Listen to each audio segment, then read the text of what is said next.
Hey guys, Godzilla here. Welcome back to another video. In this video, I will be reviewing my custom Burning Godzilla 2014, aka Cheetozilla. So, for this figure, I repainted it at least, I think, 3 times. The first time I repainted it, the figure itself was like all red.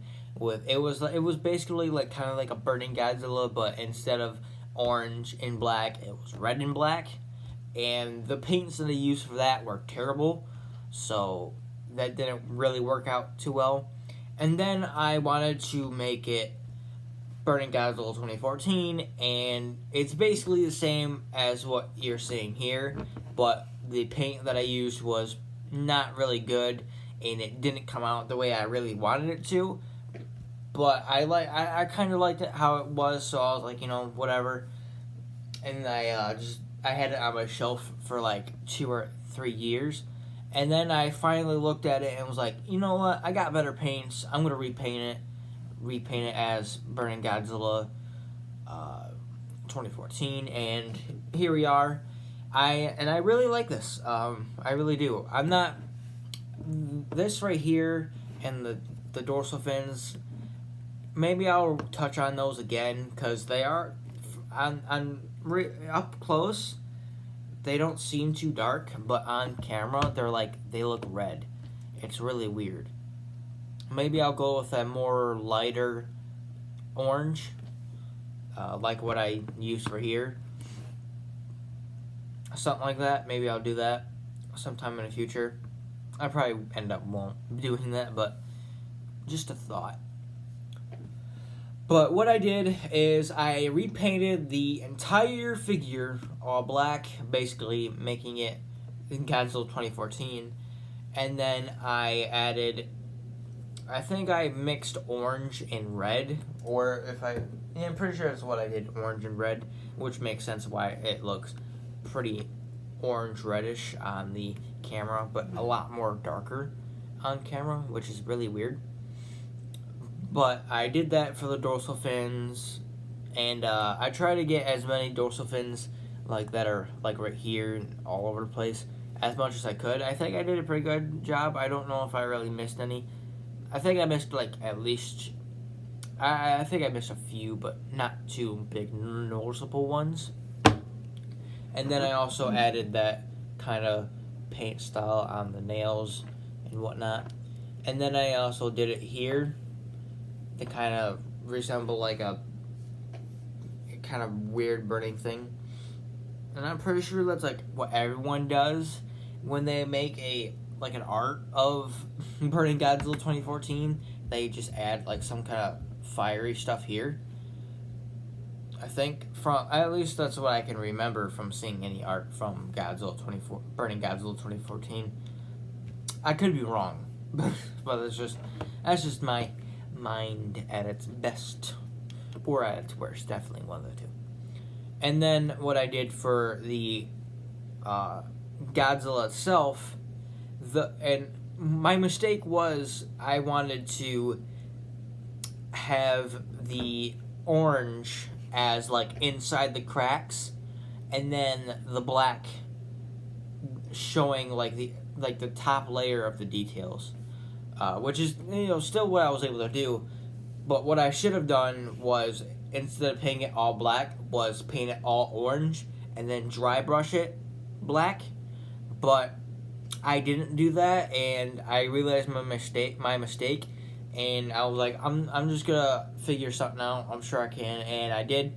What I did was I put orange on the figure, and then I pressed down with a paper towel or something to get the orange, or get the orange off of the bumps and stuff, so the black was still there, but the orange would stay inside the details, in the cracks and whatnot, because that's what I wanted.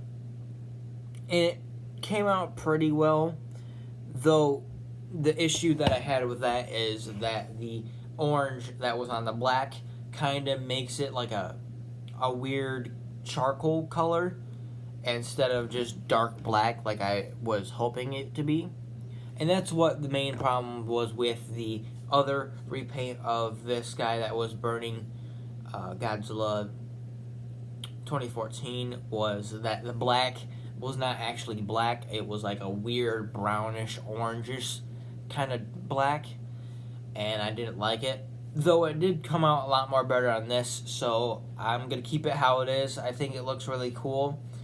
The articulation is the same as the Neca Godzilla 2014 figure, but on mine the joints are a bit rough, and that is because the red paint that I used for the first time I repainted this, like I said, sucked, but also was like made it super stiff, and it's weird.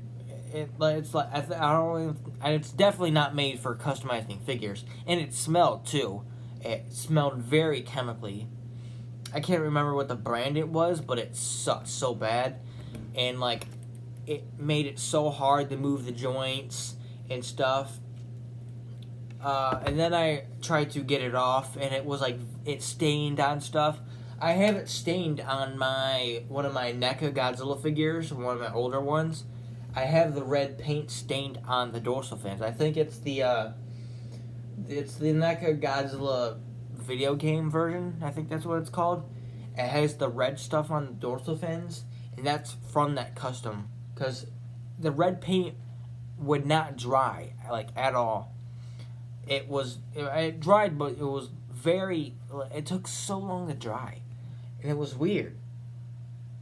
Definitely one of the worst paints I've ever used in my life, as you guys can tell.